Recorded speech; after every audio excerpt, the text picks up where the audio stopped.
Le courant pour une écologie humaine propose de prendre une pause et de se recentrer sur l'être humain. Pourquoi, me direz-vous ? Parce qu'ici, on part du principe qu'en prenant soin de la personne, dans une dynamique vertueuse, elle pourra alors prendre soin de son environnement. Ce qu'on valorise dans ce podcast ? Les personnes qui créent des chemins de sortie de l'époque moderne. Une vraie source d'inspiration. Alors, abonnez-vous.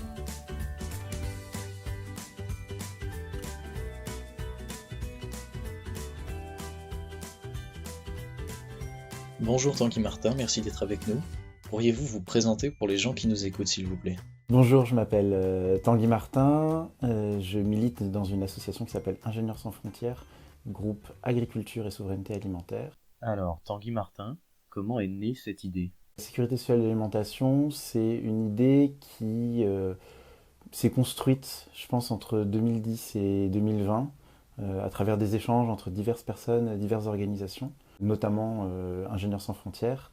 Et donc on a participé avec ce groupe donc Agriculture et souveraineté alimentaire, Agrista, à essayer de rédiger ce que pourrait être une sécurité sociale de l'alimentation. Début 2019, on a abouti finalement ce travail et ces réflexions, et ça a abouti à la proposition, une première proposition dans l'espace public de sécurité sociale de l'alimentation. Ça répondait à un certain nombre de questions qu'on se posait, en tout cas des questions qui traversaient des organisations qui s'intéressent à la question de l'agriculture paysanne, de l'agriculture durable d'un côté, et de l'autre côté, des associations plutôt d'éducation populaire qui pensent les questions de démocratie économique. De mon côté, du côté d'ISF Agrista, on était à la fois avec des questions de où mangent les gens qui ne mangent pas des produits biologiques, qui ne vont pas dans des AMAP, et pourquoi, même si on avait quand même quelques idées, et qu'est-ce que ça a comme sens pour la société. Et une deuxième considération était aussi de dire si les réformes qu'on demande pour la PAC, pour tout un tas de questions agricoles aboutissaient, ça renchérirait très certainement l'alimentation. On était assez convaincu que même en mangeant peu de viande et en adaptant son assiette, tout le monde ne serait pas solvable pour une alimentation durable, saine, de qualité. Et donc on partait vraiment de ces questionnements-là. La sécurité sociale de l'alimentation, c'était un moyen de répondre aux contradictions qu'il pouvait y avoir dans nos discours au préalable. Eh bien justement, j'aimerais savoir qu'est-ce que c'est concrètement la sécurité sociale de l'alimentation. Il s'agit du moyen imaginé par un certain nombre de personnes et d'organisations pour enfin réaliser le droit à l'alimentation en France au XXIe siècle. Ça, c'est, on va dire, la grande idée. Il y a certainement d'autres manières de le faire, mais ce qui est clair aujourd'hui, c'est que ce droit, qui découle pourtant de la Déclaration des droits humains, qui est en préambule de notre Constitution, n'est pas réalisé en France aujourd'hui. Concrètement, qu'est-ce qu'on a imaginé ? On est parti d'une analogie avec la sécurité sociale, et notamment l'assurance maladie, pour essayer de se dire comment on pourrait étendre cet édifice à la fois élégant, utile et aimé des habitants qui en bénéficient et qui y recourent, pour étendre cette sécurité à la question de l'alimentation. Ça se base sur 3 grands principes. L'universalité, donc l'idée que chaque personne, chaque habitant du territoire, quel que soit son âge, son genre, son statut, qu'il soit citoyen avec la nationalité française ou non, qu'il ait des papiers en règle ou non, puisse bénéficier de 150 € par mois. Ça, c'est la première chose, donc une universalité d'accès. La deuxième chose, c'est une démocratie. Donc cet argent serait dépensable sur un certain nombre de produits alimentaires, qu'ils soient bruts ou qu'ils soient transformés, voire qu'ils soient distribués en restauration collective, en restaurant ou en cantine. Et donc sur un ensemble de produits conventionnés et de professionnels conventionnés, c'est-à-dire qui répondraient à une demande élaborée démocratiquement par des citoyens réunis dans des caisses de sécurité sociale de l'alimentation sur des territoires. Le dernier étage de la fusée, c'est le fait que tout cela serait financé économiquement sur de la cotisation, c'est-à-dire en prélevant la valeur ajoutée là où elle est produite économiquement par le travail des êtres humains. Et donc on ne serait pas sur un dispositif de redistribution qui naturaliserait les inégalités économiques, mais sur l'idée qu'on redistribue la valeur aux gens qui en ont besoin au moment où ils en ont besoin. Et donc voilà, ces 3 piliers-là, de l'universalité, de la démocratie et de ce financement directement sur la valeur ajoutée, qui constitue le socle de cette idée de sécurité sociale de l'alimentation. À quelle problématique ce projet répondrait-il selon vous? Ça répond à tout un tas de choses qui s'imbriquent. On peut les présenter, il n'y a pas de hiérarchie dans ce que je vais dire, je vais le dérouler d'une manière, on pourrait le dérouler d'une autre. On vit dans un système économique capitaliste où toutes les activités humaines tendent à être régies par le marché dans un but unique qui est celui de produire du profit. C'est-à-dire aujourd'hui, la production agricole, la transformation des produits à destination alimentaire, la distribution des produits à destination alimentaire ne vise pas in fine à répondre à un besoin fondamental des êtres humains qui est celui de se nourrir, il vise à faire du profit. Que des gens se nourrissent à partir de là est un effet parfois heureux, mais n'est pas le but premier de ces activités telles qu'elles sont mises en œuvre. C'est pas spécifique à l'agriculture et à l'alimentation, c'est spécifique au principe du capitalisme. Les gens qui défendent ce système disent que finalement, bon an, mal an, ça permet quand même de répondre aux besoins des êtres humains. Force est de constater, aujourd'hui en France, mais dans un certain nombre d'endroits dans le monde, si ce n'est partout dans le monde, pour l'agriculture et l'alimentation, ça ne marche pas. Donc si on prend les choses en partant de la fourche à la fourchette, mais ça pourrait être dans l'autre sens, on est une des plus grandes puissances agricoles du monde, on est une des plus grandes puissances économiques du monde. Pourtant, nos agriculteurs vivent plus en dessous du seuil de pauvreté que le reste de la population, sont dans des dynamiques sociales compliquées. Les sociologues parlent de fragilisation, de dévitalisation des campagnes. On a un des taux de suicide les plus importants parmi les professions qui est celui, voire si ce n'est le plus important, celui des agriculteurs. Donc ça ne fonctionne pas pour les agriculteurs. Est-ce qu'il est vraiment possible de transformer notre système agricole? Du côté des filières, de la transformation, de la distribution, les salariés par exemple des industries agroalimentaires ont des salaires qui, toutes choses égales par ailleurs, sont moins importants que dans les autres industries manufacturières en France et des conditions de vie qui sont assez terribles.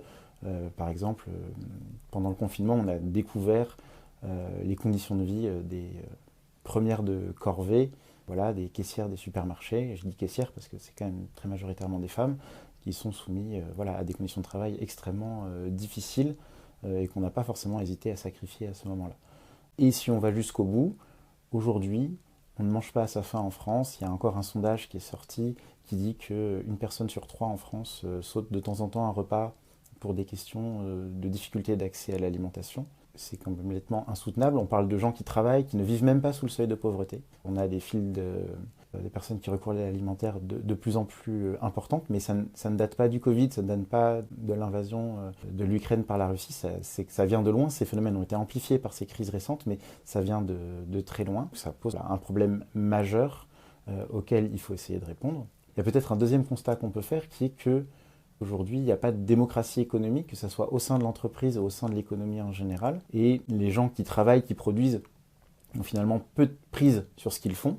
Qu'ils soient salariés de l'agroalimentaire, ils font ce qu'on leur dit, plus exactement. Mais même quand on est agriculteur et travailleur censé être indépendant, en fait, on est dans des systèmes de contraintes tellement fortes qu'on a dans la capacité de définir quelles peuvent être les bonnes conditions de travail, en tout cas celles dans lesquelles on aimerait exercer, les bonnes façons de travailler et le revenu correct qui pourrait aller en face de ce travail. Et donc le fait que tout cela soit régi par le marché vient complètement comprimer la capacité à la société de décider finalement quelle est la bonne production, mais aussi quelle est la bonne façon de produire. Et on n'a pas d'espace de discussion démocratique de ça, puisque c'est l'offre et la demande qui sont censés régir ces questions-là. Est-ce que vous pourriez expliciter ce système de cotisation pour la sécurité sociale de l'alimentation? Pourquoi ce système-là? À quoi ces 150 € répondent? Qu'est-ce qu'ils auraient, parce qu'il n'existe pas encore, qu'est-ce qu'ils auraient comme effet concret? Bon, le premier, ça serait de rendre solvable toute la population pour une alimentation qu'elle pourrait choisir. Ça ne répondrait pas forcément à couvrir tous les besoins alimentaires de tout le monde. Aujourd'hui, on mange pour plus que 150 € en moyenne en France, mais ça couvre de manière assez importante la plupart des besoins, et notamment pour les personnes qui sont dans la plus grande difficulté financière, dans la plus grande précarité. Ce qu'il faut comprendre, c'est que l'alimentation, c'est la variable d'ajustement du budget des personnes. C'est-à-dire qu'on est dans des systèmes de dépenses contraintes, avec le logement, l'énergie, les mobilités, mais y compris un téléphone portable. Aujourd'hui, il y a tout un tas de choses qu'on ne peut pas faire dans la société sans un téléphone portable, y compris quand on est pauvre, et même peut-être surtout quand on est pauvre. Il y a tout un tas d'accès à des droits, à des dispositifs qui passent aujourd'hui par Internet, un téléphone portable, mais si on n'a pas d'ordinateur, voilà, il y a tout ça qui se joue, et on ne peut pas sauter un jour de loyer, mais on peut sauter un repas ou deux repas ou une journée de nourriture. On pourrait imaginer augmenter les minima sociaux, augmenter les salaires. Ça ne répondrait pas forcément à cette question-là parce que, au final, les loyers pourraient augmenter, le prix de l'énergie pourrait augmenter et les gens se retrouveraient dans les mêmes circonstances. Donc ça, c'est la première chose qui est un petit peu basique, c'est on donne de l'argent aux gens et ça leur permet de faire des choses avec cet argent. La deuxième chose, on nous pose souvent la question de pourquoi cet argent ne serait pas donné juste aux personnes qui en ont besoin et pourquoi Bernard Arnault, l'homme le plus riche du monde, devrait bénéficier de 150 euros par mois. Là, on est dans le principe de faire société. L'idée, c'est de dire qu'on vit, au moins depuis les années 80, c'est que le droit à l'alimentation, qui n'est pas rempli, est pallié par une aide humanitaire. Les politiques qui sont mises en œuvre, donc qui sont des politiques de charité, produisent deux choses. Elles produisent des violences extrêmement fortes. Les gens qui recourent à l'aide alimentaire savent très bien là où ils sont dans la société et ils le vivent très souvent très mal, voire ils ne recourent pas à l'aide alimentaire parce que ça les renvoie à une image d'eux qui est extrêmement négative. Donc ça c'est la première chose. Et la deuxième chose, c'est que ça vient naturaliser des dominations dans la société, c'est-à-dire qu'on vit un quasi-apartheid alimentaire. Des gens ont le choix de leur alimentation, des gens n'ont pas le choix de leur alimentation. Et les gens qui n'ont pas le choix de leur alimentation se voient imposer en plus une alimentation issue des surplus de l'agroalimentaire industriel, des invendus, très souvent, donc ce que le reste de la société n'a pas voulu. En quelque sorte, on en fait les poubelles éthiques de notre société moderne de surconsommation. Donc l'idée que tout le monde bénéficie de ces 150 euros vise à faire société. C'est pas les pauvres qui vont bénéficier de la charité des riches qui veulent bien financer, c'est tout le monde en bénéficie. Et évidemment, il y a une justice économique derrière, via le système de cotisation, et donc on refait corps à travers ça. On le refait d'autant plus que les produits qu'on va acheter sont décidés dans des caisses de sécurité sociale de l'alimentation, où ce n'est pas le capital ou le revenu qui va décider de qui participe.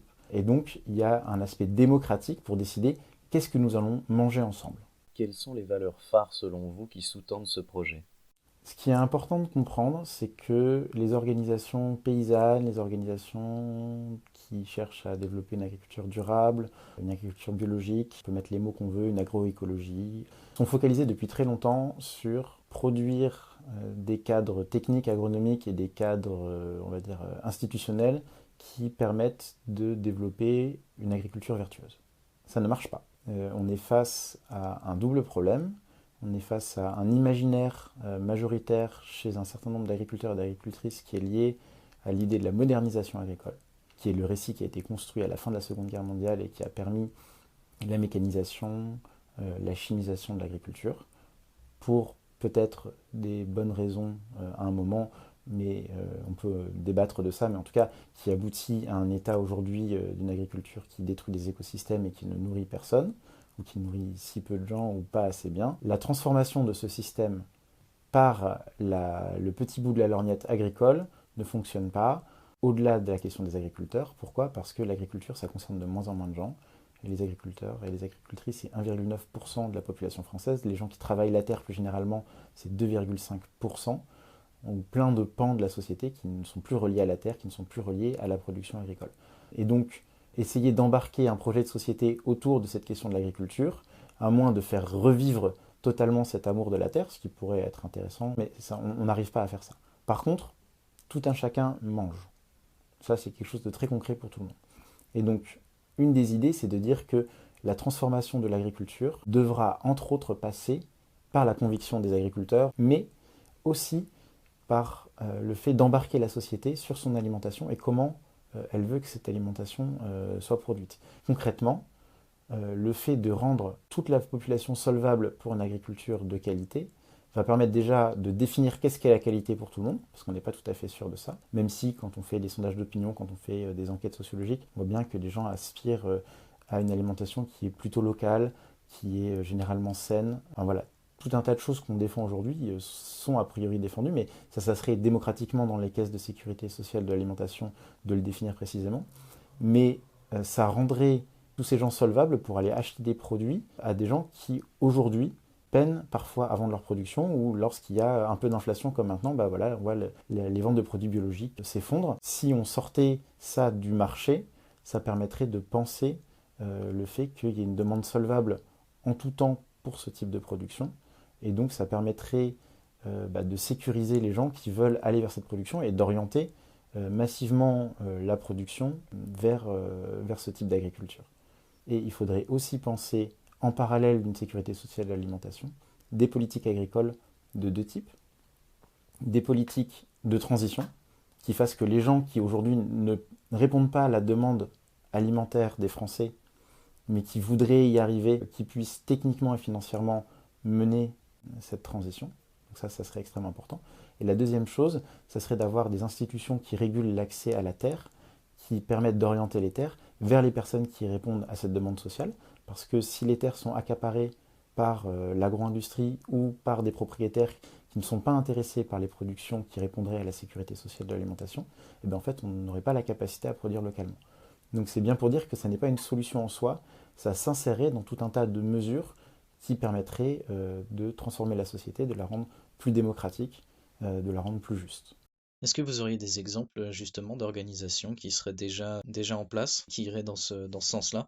Des exemples de démocratie alimentaire, elles sont extrêmement variées et multiples. Il y a tout un tas de choses qui se sont créées autour d'épiceries sociales et solidaires qui ont décidé de briser un certain nombre de carcans qui leur sont demandés, voire imposés, et notamment le fait d'avoir à demander les revenus des gens qui viennent acheter. Voilà, des épiceries qui essayaient de maintenir le côté social et solidaire, mais d'un autre côté, en sortant de la question de la stigmatisation de la pauvreté, et de faire rentrer les gens, les consommateurs, les gens qui viennent prendre ou acheter des produits dans ces lieux, de les faire participer à la gestion du lieu, à la définition des politiques d'achat de ces lieux. Donc voilà, c'est une première chose. Deuxième exemple, le réseau VRAC, qui organise des groupements d'achat dans les quartiers populaires. Il y a bien une discussion entre les gens sur qu'est-ce qu'ils voudraient acheter en commun. Donc il y a un début de démocratie et ça permet de faire baisser les prix. Le dernier point, c'est des gens qui font des cantines à prix libre dans des lieux et avec des manières de faire qui font qu'il n'y a pas que des personnes en grande précarité alimentaire qui vont manger à ces endroits-là et qui en font des lieux de mixité sociale, des vrais lieux de politique au sens noble du terme. Donc il y a tout ça qui se joue et qui existait bien avant l'idée de sécurité sociale de l'alimentation d'ailleurs. Est-ce que vous pourriez nous en dire un peu plus sur ce système de cotisation? L'idée du financement de la sécurité sociale de l'alimentation, elle est basée sur cette idée de cotisation. Qu'est-ce que c'est la cotisation? C'est la socialisation de la valeur. C'est-à-dire que notre société aujourd'hui, à travers le travail de ses membres, elle produit une certaine valeur économique, ce qu'on appelle la valeur ajoutée. Et l'idée, en fait, c'est de dire qu'une part de cette valeur, au lieu d'être redistribuée individuellement à des travailleurs, elle peut être socialisée au niveau de la collectivité et on peut décider de l'utiliser collectivement plutôt que de la redistribuer individuellement. C'est bien l'idée que la société, c'est plus que la somme de ses parties individuelles. La société est un corps qui est plus important, il y a des liens sociaux. Ce n'est pas juste la somme d'individus côte à côte et la somme des intérêts individuels. Donc c'est ça qui est défendu. Alors que si la sécurité sociale de l'alimentation était financée à travers l'impôt, eh bien, en fait, ça serait un effet de redistribution. Donc on normaliserait le fait qu'il y a des inégalités de rémunération, des inégalités dans la distribution de la valeur produite par la société, et qu'on pourrait les corriger a posteriori. Donc on vise l'idée d'une justice sociale un peu plus radicale que celle qui serait permise par l'impôt. Où souhaitez-vous atterrir avec ce projet de sécurité sociale de l'alimentation, Tanguy? Ce qui est intéressant, c'est que quand on a commencé à parler de sécurité sociale de l'alimentation, on a tout un tas de gens et d'organisations qui nous ont dit « c'est génial, on va pouvoir mettre une règle carbone, on va pouvoir mettre des règles nutritionnelles qui font que les gens ils vont manger écologique et ils vont manger sain. » En fait, c'est un peu plus compliqué que ça. Ou en tout cas, d'un point de vue militant, il y a une espèce de double chemin. Le premier, c'est de dire qu'on veut des espaces de démocratie pour décider dans la société qu'on est privé de ces espaces de démocratie. C'est un peu l'idée d'économie des communs. C'est de dire, bah voilà, il y a des ressources, il y a des besoins, comment on décide ensemble, démocratiquement, collectivement, de ces besoins. Et il y a la deuxième chose qui est que on vit dans une société où on a des idées politiques de ce qu'on voudrait y défendre. En fait, on a une idée de qu'est-ce qu'on voudrait défendre demain dans la société qui serait démocratique. Et donc, à la fois, on est des militants de l'agriculture paysanne, de l'agroécologie, d'une alimentation peut-être avec moins de part animale, mais peut-être de meilleure qualité gustative, relocalisée, etc. Et avec Ingénieurs sans frontières Agrista, on défend ce modèle d'agriculture et d'alimentation. Mais ce qu'on demande à travers la sécurité sociale de l'alimentation, c'est pas que ça mette directement ça en œuvre, c'est qu'on ait les espaces pour le décider collectivement, en faisant le pari que si on avait un espace de conviction possible, on arriverait à convaincre les gens qui cohabitent avec nous sur les territoires que eux aussi, ça pourrait être intéressant pour eux d'avoir telle alimentation. Mais on est aussi ouvert au fait d'être confronté à une altérité et de gens qui vont nous convaincre de choses différentes. Et en plus, c'est ça qui est extrêmement beau, je pense, dans ce projet. Néanmoins, quand on mène des projets, y compris dans des quartiers populaires, on se rend compte qu'il y a des gens qui sont extrêmement experts de leur alimentation, qui sont extrêmement conscients de la qualité nutritionnelle ou pas des aliments qu'ils mangent, même si des fois ils sont obligés de manger des aliments peu nutritionnels. Des gens qui savent aussi qu'ils se rendent malades en mangeant l'alimentation qu'on leur laisse à disposition. Donc c'est pas forcément un pari fou que celui qu'on fait. Évidemment, si démocratiquement on décide d'avoir une alimentation saine, eh bien on fera des économies sur l'assurance maladie. Comment faire pour suivre vos actualités ? On a un collectif pour une sécurité sociale et l'alimentation qui a pas mal grossi ces derniers temps. On a des groupes locaux dans plein de territoires, on a des initiatives locales dans plein de territoires. Moi, ce que je vous invite, c'est aller sur le site internet donc sécurité-sociale-alimentation.org et vous avez une carte qui regroupe tous ces gens, toutes ces initiatives, toutes ces organisations. Et il y en a forcément une près de chez vous.